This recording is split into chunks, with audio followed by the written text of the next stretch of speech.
Hello and welcome. Today we bring you a chilling story that began in 1995. A young woman named Christa Gail Pike brutally murdered 19-year-old Colleen Slemmer in a Knoxville forest. Now, more than 30 years later, the Tennessee Supreme Court has scheduled Christa's execution for September 30th, 2026. If carried out, she will become the first woman executed in Tennessee in 200 years. And just the 19th woman executed in modern U.S. history. The case dates back to January 12, 1995.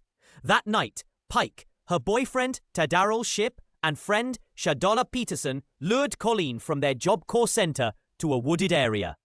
For nearly an hour, the three subjected her to a brutal assault.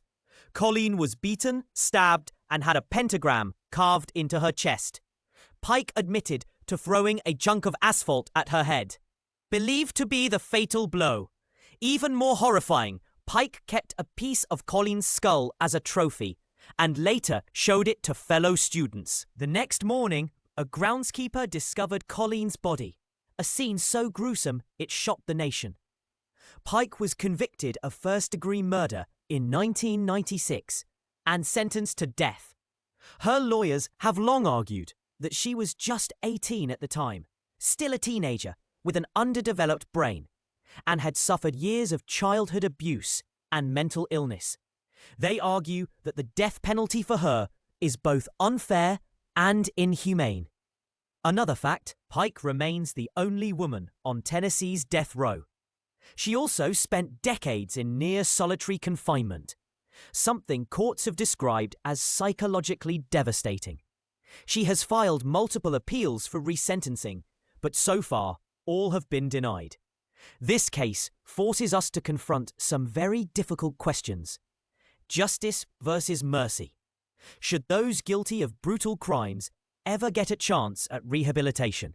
Youth and brain development. If teens don't think like adults, should they be punished like adults? Gender and equality. Does executing Tennessee's only woman on death row reflect fairness or something else? Solitary confinement. Is decades of isolation itself a form of cruelty?